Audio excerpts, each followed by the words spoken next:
This is Master Obi-Wan Kenobi. I regret to report that both our Jedi Order and the Republic have fallen, with the dark shadow of the Empire rising to take their place. This message is a warning and a reminder for any surviving Jedi. Trust in the Force. Do not return to the Temple. That time has passed, and our future is uncertain. We will each be challenged. Our trust, our faith, our friendships. But we must persevere, and in time, a new hope will emerge. May the Force be with you. Always.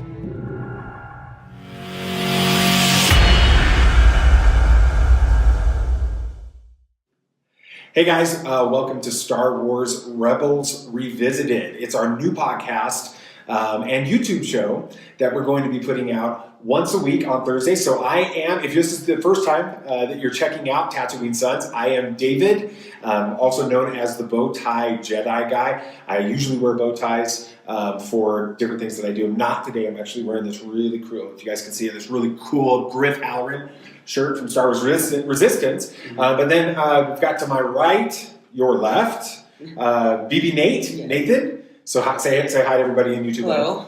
And then we've got Samuel the Hutt, Sam over here. How's it going? So we are excited to be starting this new podcast and YouTube series.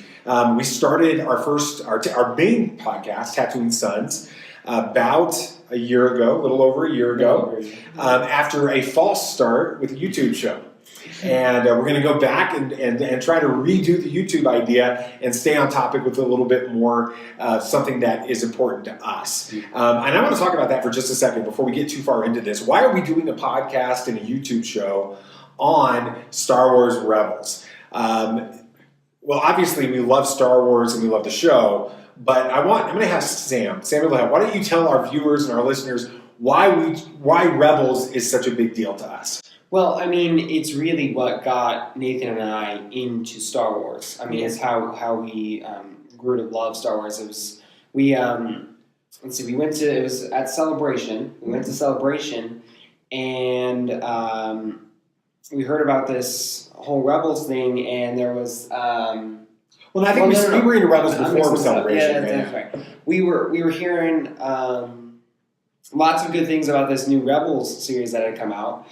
So we began to watch that, and at the time, Nathan and I were still living in Colorado, and you were living in California at the time.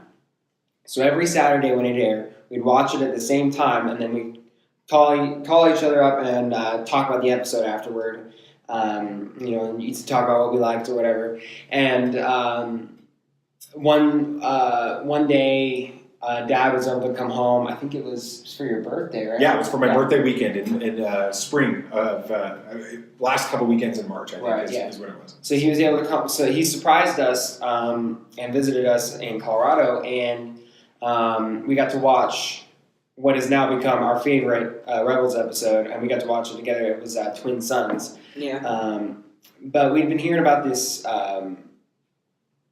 Mall stuff, so we had to go and watch Clone Wars too, which was fun to make sure we understood what was going on in Rebels. But I mean, Rebels has definitely been what's it's like the catalyst for Nathan and I's love for Star Wars for sure. Yeah, absolutely. It's sort of. I mean, I grew up on Star Wars. I was an original trilogy guy, and I loved it. But now I get to share Star Wars with my two sons. They're not twins, so we can't call this Twin Sons, but we call it Tatooine Sons. This was an idea you came up with after watching Twin Sons. Yeah, we were talking about the YouTube channel, trying to get things going. Yeah. And we watched watched that episode again. This is when the idea came up. So, BB Nate, why don't you tell our viewers and our listeners why you love Star Wars Rebels so much? Well, it's every 22-minute episode is really action-packed and gets kind of you have some buffering room with the 2-hour and 30-minute movie, but with the TV show you have to put everything in there, so it's more action-packed and you get to the point and the plot. It's always good in each episode and you get grabbed into it really quickly, and so I think that's why I just like it. And it's not like some people consider A New Hope boring. It's not the most action-packed version Star Wars movie, but it's can get some sleepy moments at times. Yeah, absolutely. Yeah, sometimes the movies take a little bit longer to develop, Right. but with an episode like this, animation made for kids with shorter attention spans. Yeah. In addition, it is like you said, 22 minutes in length Yeah. in most cases, and so what ends up happening is they have to move things along a little bit more quickly, while at the same time, because it's a series and it's going on, in this case, going over 4 seasons.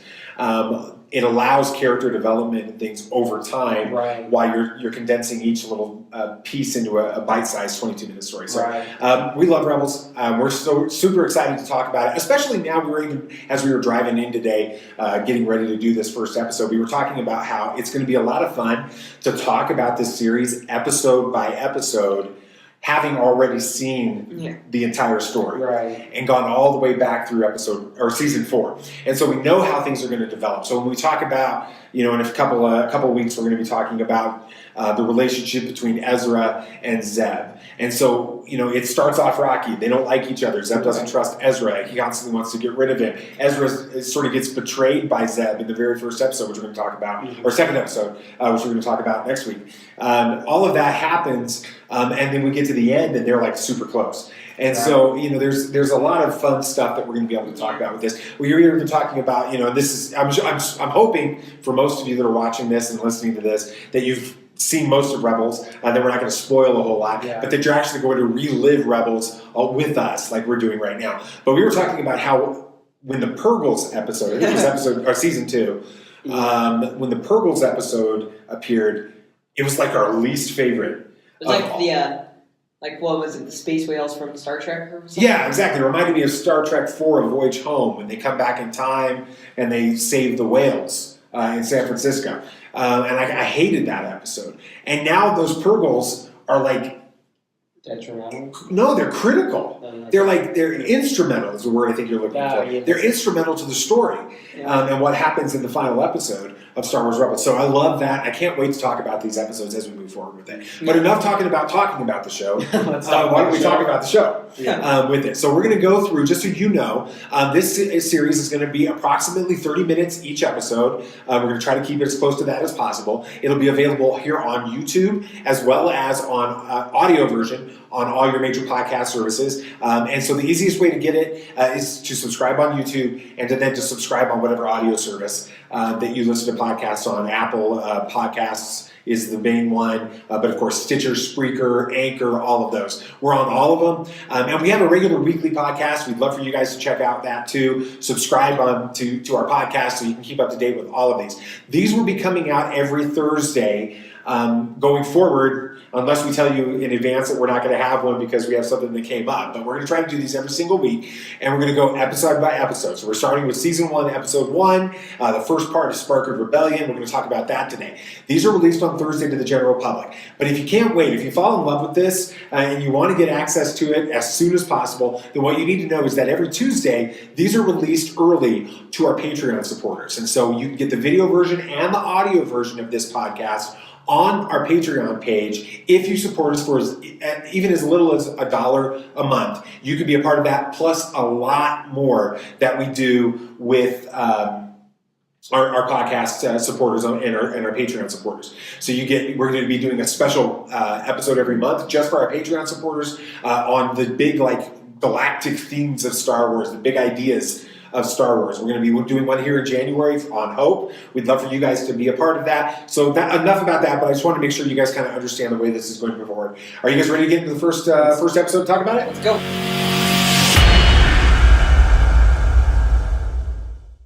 All right, so here we go. So we're talking about the very first episode. This is where we're introduced to the Ghost Crew, we're introduced to the series, and we're introduced to Ezra Bridger. So what we're going to do is I'm going to go ahead and just read a synopsis of Spark of Rebellion Part 1. Next week we'll finish out the Spark of Rebellion story, which is Part 2, which is another 22-minute episode. So we'll talk about that. But we'll just jump right in here, read the synopsis, and kind of give our initial reactions on this. Is that cool? Got it. All right, let's do it. So Ezra Bridger is an orphan on Lothal, an Outer Rim world. He interferes with the theft of blaster rifles from the Empire by Ghost crew members Kanan Jarrus, Sabine Wren, and Zeb Ornelios. Ezra, what's that? Aurelios. I don't have my glasses. Okay. Aurelios. Ezra ends up stuck with the crew while making their getaway and also meets Captain Harris and Dula and C1 astromech droid Chopper. Ezra finds a lightsaber and a holocron in Kanan's room and steals the holocron and somehow opens the holocron and sees a message from Obi-Wan Kenobi. The stolen blaster rifles are sold to buy food and information from black market dealer and crime lord Sicatro Vizago. The food is given to the displaced people of Lothal, while the information leads them to the location of several Wookiees captured by the Force. So that's the recap section of this. That's basically what it's about. Now, let's just give your initial reactions and your thoughts on this episode. We'll start with you, BB Nate. What did you think about episode 1, season 1, episode 1, Spark of Rebellion, part 1? It was a fun episode. We get to see all the characters. It was a little weird. You felt like you got thrown into it a little bit. You see Ezra and then they're stealing supplies. But other than that, I thought it was a really good episode, and they did a good job with the series premiere. So yeah, there's a lot to be done in an opening episode like this. You got to introduce all the characters, you got to introduce the settings, you got to introduce the timing, and they don't wait. You know, sometimes in these episodes, things sort of start off a little slow and then move in on TV series and things like that. They jump right in the middle. Ezra's stealing crates from the Ghost crew while the Ghost crew's trying to steal crates, and we're thrown right into the action on this. What was your initial reaction to this episode? It's rewatching it. It's bizarre because you think of the characters at the end of the series, and then you watch the very first episode, and it's this totally surreal experience to see them at the beginning like that. Oh yeah, as we were watching this episode, I was excited because we're on Lothal, and Lothal is, I would say, probably 66% of this series takes place on this planet, right? And especially the final series episodes. This is sort of the last half of season 4. Yeah. And so there's a lot of Lothal, and we're seeing these. Ezra's standing. It opens with Ezra standing there in this tower that he's using as his home at the beginning of the series, and he's overlooking Lothal, and this is when you see the Star Destroyer come over, and that's how we're introduced to the series. And we end the series at the exact same location, and Ezra's gone. We'll talk, a spoiler alert, right? Ezra's gone, and it's Sabine standing in that exact same location after the Galactic Civil War, because all of this series takes place in the build-up to the Galactic Civil War. This all takes place before episode 4 of the movies, A New Hope, and everything that happens at the Battle of Yavin. And then they do sort of like a post-log at the end of the final episode, and we see Sabine standing in that exact same location. It really is. It's actually a lot of fun watching this over again and seeing some of those same things. Yes. So.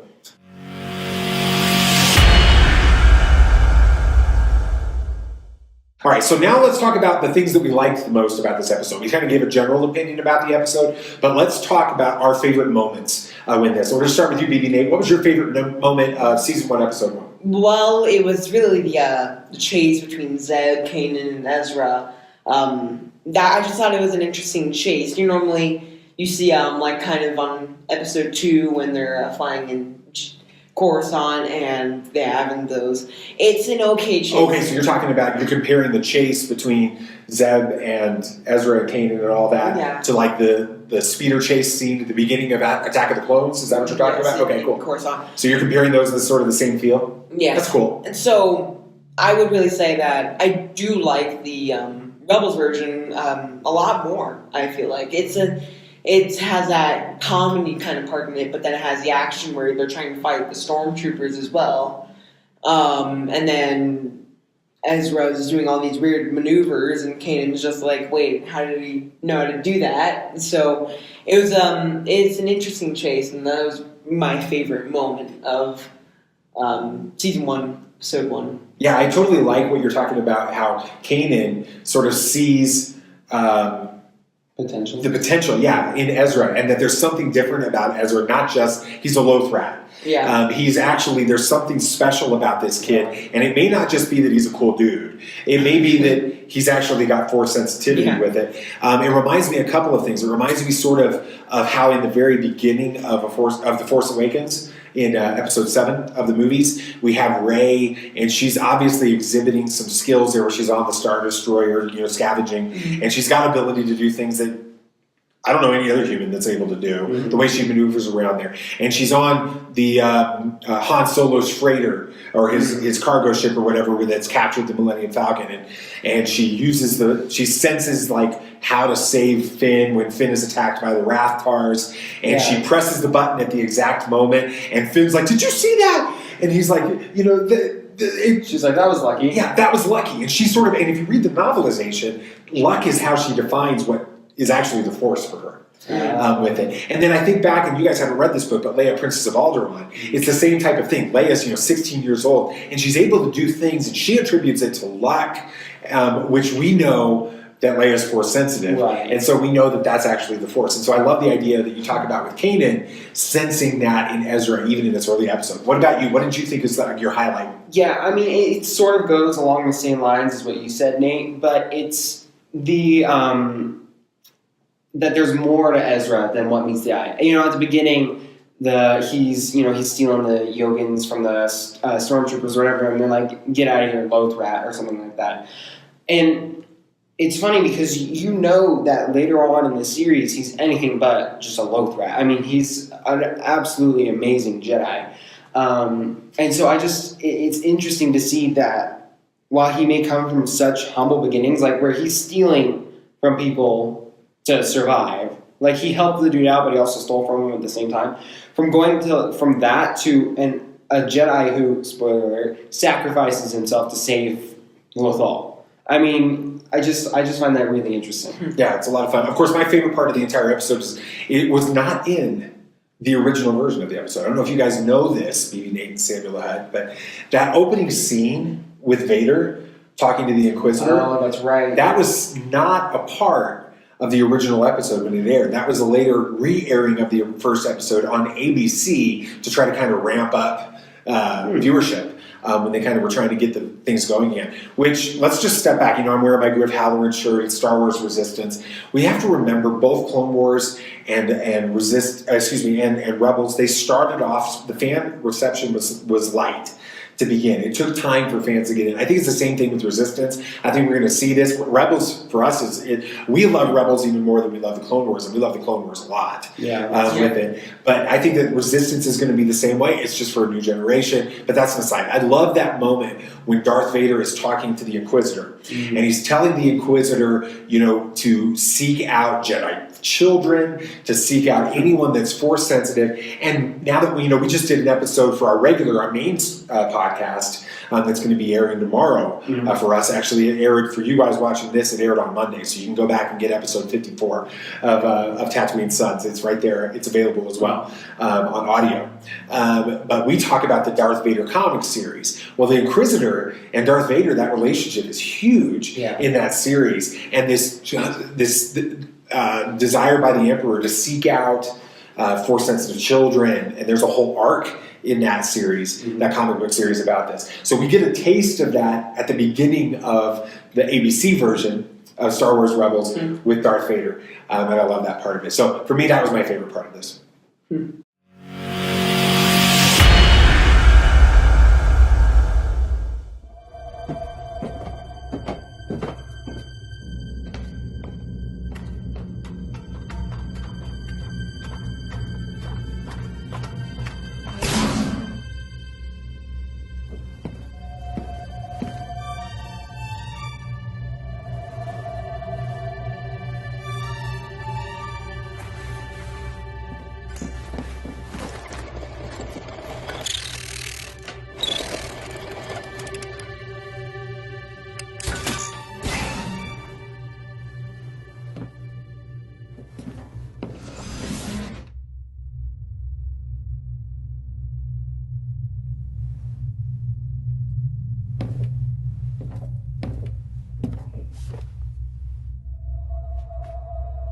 Okay. Weird.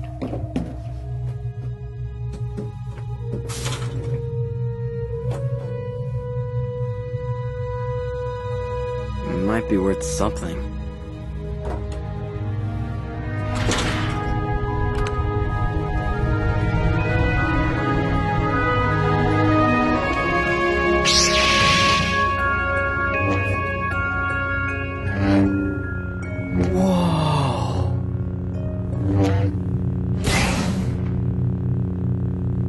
Careful. You'll cut your arm off. Look, I know you're not gonna believe me, but it's like this thing wanted me to take it. You're right. I don't believe you. Now hand me the lightsaber. Lightsaber? Wait, isn't that the weapon of the Jedi? Give it to me and get out.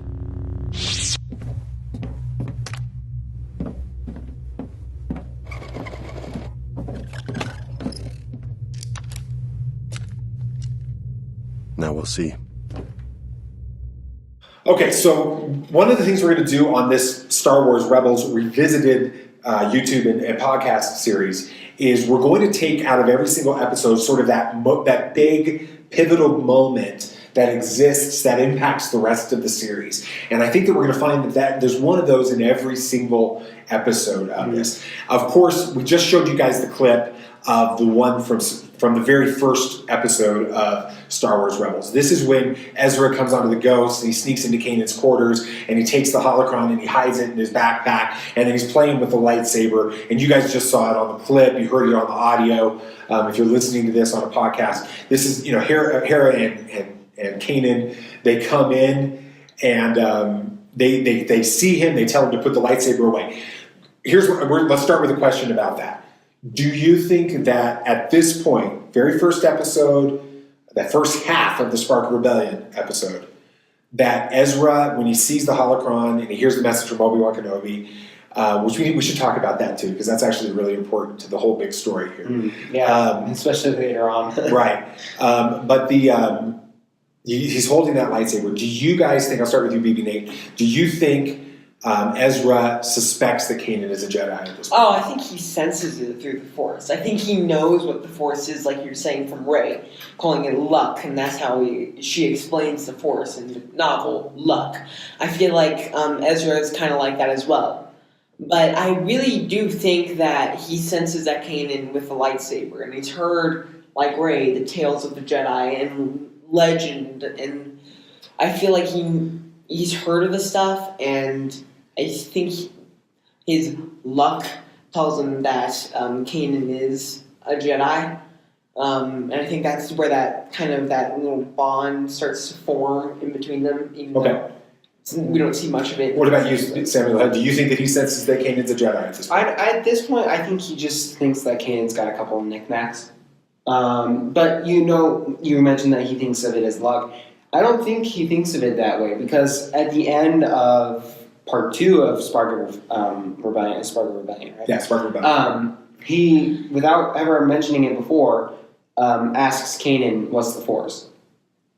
So he doesn't even understand what the Force is? No, but he knows what it's called. Okay. He's never mentioned the Force before. He's never had the Force, no one's told him what the Force is before this. So he already knows what it's called by the end of part 2 of Spark of Rebellion. So I think he has a vague understanding for what it is. But as for him thinking if Kanan's Jedi or not at this point, I don't think so. I think he just thinks he's got a couple of cool little artifacts from the Jedi time. Because I'm sure there's things like that all throughout the galaxy at this point. Yeah, I agree with that. Yeah. Well, what we find out in the latter part of this full Spark of Rebellion episode, I think it maybe even is in the second half that we'll talk about next week, is that Kanan actually sort of set the bait for Ezra to find the holocron and take it. Because he wants to find out, because again, these holocrons, and this is a really big element throughout the entire Star Wars Rebels series, is this holocron. And then there's going to be another Sith holocron that comes up in a couple of seasons with this. These holocrons are critical, and the only one that can open a Jedi holocron is somebody that is Force sensitive. And so he lets Ezra take this holocron so that he can find out if he can open it with it. And so later we find out, I think in the second half of the episode, in part 2, that actually Kanan is talking to Hera about it, and he's like, he opened it. He said he can access the Force with it, and that's sort of what's going on. It's really important. But I want to talk about this other element with this lightsaber moment. When you first see this episode, when it originally aired, or when we watched it before The Force Awakens and all that kind of stuff was going on, it's just sort of a really interesting thing. Maybe the holocron, maybe the lightsaber, but something's calling to Ezra in Kanan's quarters, calling to him Mm-hmm. And when he's standing there, when we were rewatching this episode in preparation for this, Ezra's holding that lightsaber, and he specifically tells Kanan, "I don't understand it. You're not going to believe me when I tell you this, but this called to me." That's right, yeah, I remember that now. So what's really interesting about that is that's exactly what happens in The Force Awakens with Rey. The big Force vision in Maz Kanata's castle, where she goes down, she hears these things, she hears these voices, she goes down there, she opens up that chest, which I think is Kenobi's chest, the original chest from Episode 4, is what I think, the one that it was originally in. And she grabs it, and that's when she starts having this Force vision that's going on. We know Ezra doesn't have this kind of a Force vision, but there was a big controversy, or not controversy, but speculation about why this Luke and Anakin's lightsaber called out to Rey in The Force Awakens, and everybody seems to land on this, well, she must be a Skywalker for that to have happened. That's just not the case, because Ezra is not related in any way to Kanan, and we know that for a fact, and yet Kanan's lightsaber is calling out. I think it's just these living kyber crystals. Yeah. They sense someone that's powerful in the Force. They sense someone that can be instrumental to bringing balance to the Force, bringing the light side back out. And those living kyber crystals, which again, goes back to that Darth Vader comic a lot with this, they're calling out to these Jedi to try to bring them to it. What do you guys think about that whole part? It's kind of like the One Ring from Lord of the Rings. Yeah, sort of. Calling to people that can finally bring the ring to its master. I know that's kind of not what's going on here, but calling to it to find out if they are Force sensitive and they can be with the Force to bring balance to the Force. Right. Yeah, I mean, I see where you're going with it. I mean, while kyber crystals aren't evil like the One Ring, they're basically having the same goal. The One Ring's trying to fulfill its master's goal. The kyber crystals are trying to fulfill the Force's plan. I mean, it's the same idea, just one's evil. Yeah, it's very similar. Not. Yeah. I see where you're going with that. Yeah, and it really is that moment, especially when he opens up the holocron. We know for a fact at that point that he's a Jedi, that he's Force sensitive. Because we see him open up the holocron, even though Hera and Kanan don't. When they come in, he's already put the holocron away and he's playing with the lightsaber. Right. At this on the video we just showed.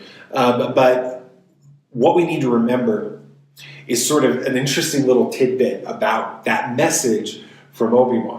Because there was a prequel novel. It's actually the very first canon Star Wars novel that's part of the new canon after they reset everything in 2012. It was a prequel to Star Wars Rebels. It's called A New Dawn. I heard the Jedi was about. No, it's A New Dawn. And it was a prequel to Star Wars Rebels. And it's sort of the backstory of how Kanan and Hera, they meet, and it's a great book. I highly recommend it. It takes a little while to get used to some of the writing in it, but once you get settled into it, it's a lot of fun. I highly recommend it to all of you guys out there. But we learn in the prologue to that novel that Kanan Jarrus had been a Padawan in the temple. I think it's Master Deepa, something like that, I think is what it is. I can't remember her name. No idea. She's his master. Yeah. And he's actually, this opening scene is Obi-Wan Kenobi is training these Jedi Padawan, these younglings, about what this ability that they have within the Jedi Temple to send a message out to all the Jedi in the entire galaxy, calling them back to the Jedi Temple in an emergency. And there's this Padawan, this youngling named Caleb Doom. And Caleb Doom asks Obi-Wan Kenobi, was there any reason why you would send a message telling everyone to stay away? And Kenobi basically says that reason is unthinkable. For something like that to have ever occurred, it would be the most disastrous moment in the history of the Jedi. And that's exactly what Obi-Wan does in Revenge of the Sith. He sends a message out to all the Jedi saying, stay away. So Kanan Jarrus, and so this Caleb Doom changes his name after Order 66 to Kanan Jarrus, and he's obviously one of our major characters on the Ghost crew. And so when we see Obi-Wan Kenobi come out of the holocron telling them this message for Revenge of the Sith, there's a lot more connection to Kanan Jarrus in this moment than just a message from Obi-Wan Kenobi. Right. But we see the open holocron in the second part, right? I think we see it in both. Okay. No, I don't know. You're right. We don't see it in the clip we just saw. That's right. We see it at the end. It's at the and when he's in the prison, he's like, "This may be worth something." That's right. I still and that's when he opens it. That's right. In the prison in part 2. So we get a little teaser for episode 2 of our little podcast, which will be coming up a week from today. So January 10th is when that'll originally air, unless you're on Patreon, and then you can get it on Tuesday, January 8th, just like you can get this one on New Year's Day if you're on Patreon, and obviously if you're not on Patreon, you guys are seeing this after January 3rd. We want to make sure you guys do check out our Patreon page, watch our welcome video on there.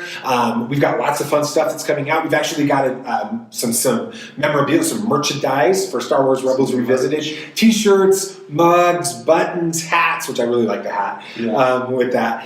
You guys can access that on our website. We'll have that available for you guys. And I'll put a link in here as well on the show notes for both the podcast and the YouTube show. And that'll pretty much do it for this episode of Star Wars Rebels Revisited. Anything else you guys want to say? May the Force be with you. May the Force be with you. May the Force be with you.